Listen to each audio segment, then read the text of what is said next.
जय हिंद साथियों, मैं शिवान स्वागत करता हूं आपका आपके अपने चैनल में। जुड़ते हैं आपसे एक और ट्रिकी जीएस के वीडियो के माध्यम से। इस वीडियो में हम लोग देखने वाले हैं जो हमारा इतिहास सब्जेक्ट चल रहा है। इतिहास सब्जेक्ट में हम लोगों ने ऐतिहासिक व्यक्तित्व गांधी जी को पढ़ रहे हैं। साथ ही साथ हम लोग पढ़ रहे थे बौद्ध धर्म को और गौतम बुद्ध जी को पढ़ा था। तो आज उसी से संबंधित इतिहास की हमारी ट्रिक है, जैन और बौद्ध और जैन संगीतियों की। तो बौद्ध संगीतियां कितनी हुई थी? 4, जबकि जैन संगीतियां हुई थी 2। तो बौद्ध संगीतियां बहुत महत्वपूर्ण है, बहुत बार प्रश्न पूछे गए, तो उनको हम लोग मजेदार तरीके से ट्रिक के माध्यम से याद करते हैं। ट्रिकें किस लिए होती हैं? ताकि आपका मन उस चीज में, उस सब्जेक्ट में लगे, और एक बार मन लग गया तो फिर तो क्या, फिर तो बल्ले बल्ले है ना। तो चलिए देखते हैं कि बौद्ध संगीतियों को हम लोग कैसे याद करें, कौन सी ट्रिक है।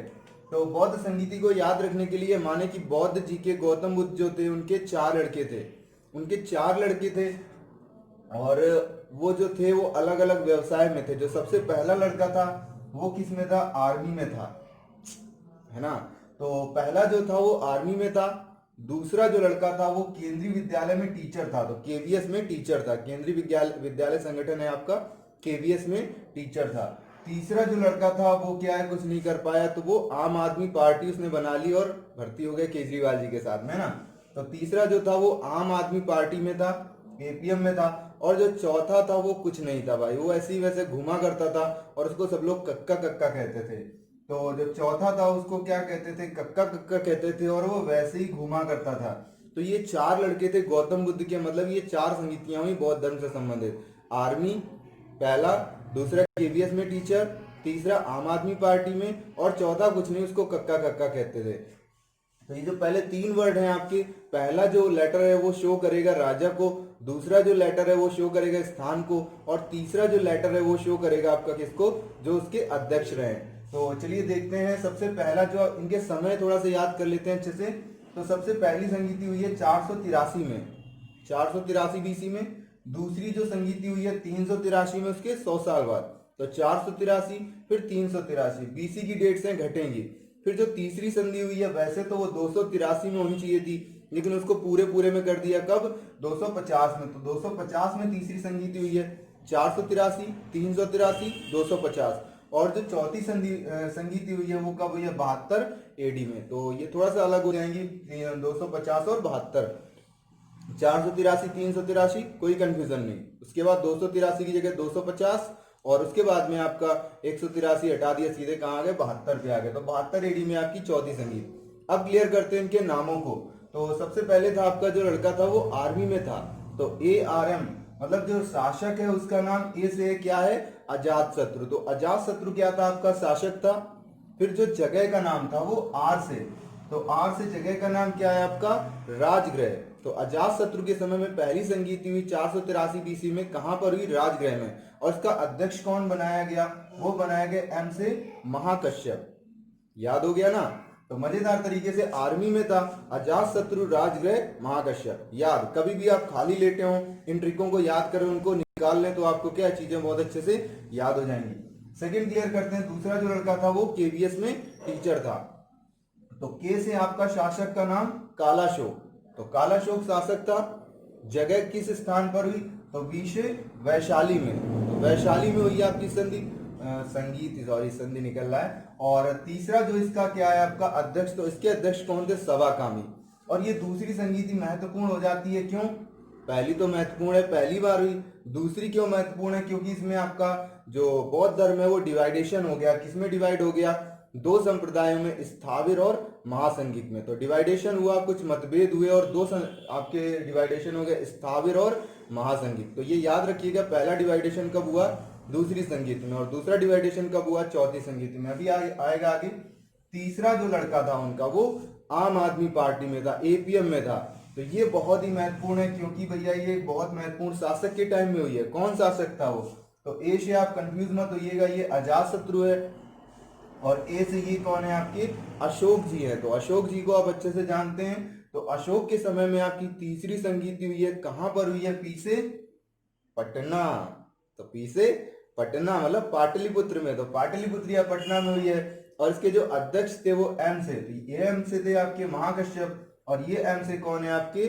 मोगलीपुत्र तिष्य। तो ये मोगलीपुत्र तिष्य थे आपके। और इस समय में क्या किया गया आपका? एक पिटक जोड़ा गया। जो पिटक मतलब क्या? टोकरी। तो त्रिपिटक हैं, विनय पिटक, सुत्त पिटक और अभिधम्म पिटक। तो इसमें आपका तीसरा पिटक जो है वो अभिधम्म पिटक जोड़ा गया।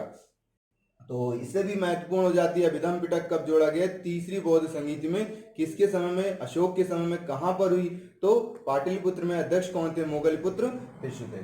तो इस तरह से आपकी 3 क्लियर हुई। चौथी पे आते हैं। चौथी जो आपकी बौद्ध संगीति हुई है, इसके क्या है, चौथा जो लड़का था वो कुछ नहीं करता था, उसको कक्का कक्का कहते थे।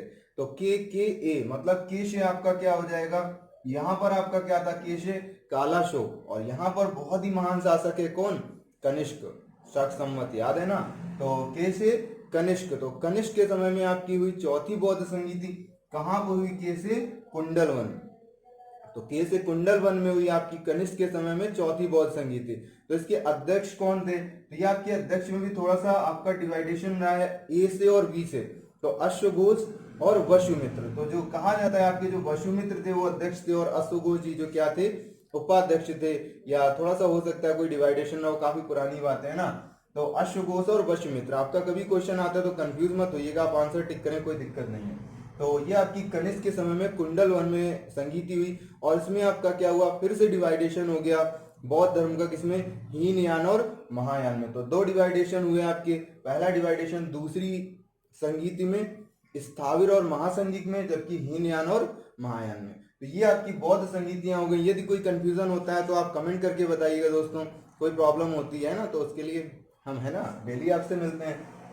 अब बात करते हैं जैन संगीतियों की। तो जैन संगीतियां सिर्फ 2 हैं, इसके लिए कोई ट्रिक नहीं है, नॉर्मली याद कर लीजिएगा। पहली जो संगीति हुई है वो 300 बीसी में हुई है।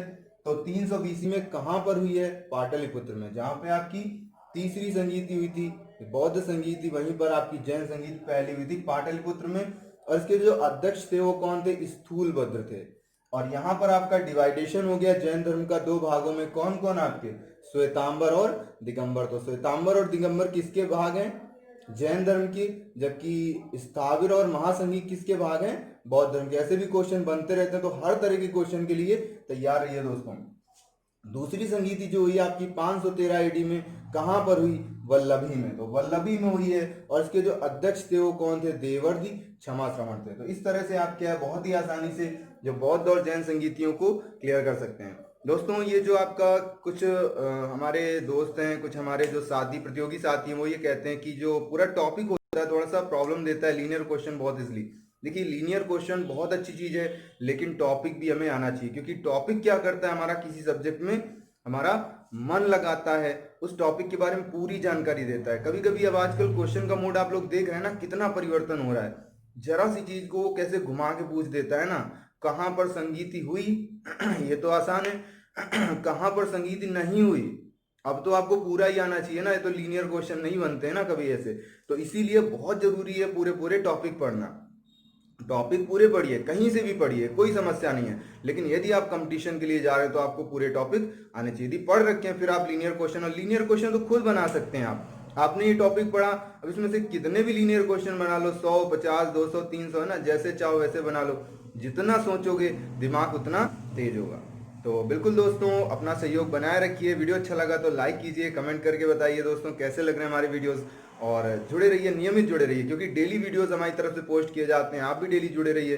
अभी कोचिंग्स आपकी बंद है ना, तो लॉकडाउन में आप फायदा उठा सकते हैं इस समय का, हमारे साथ जुड़ करके, या अन्य बहुत सारे चैनल्स हैं उनके साथ जुड़ करके। तो वीडियो देखने के लिए बहुत बहुत धन्यवाद दोस्तों। फिर से जुड़ेंगे आपसे नेक्स्ट वीडियो में। जय हिंद साथियों।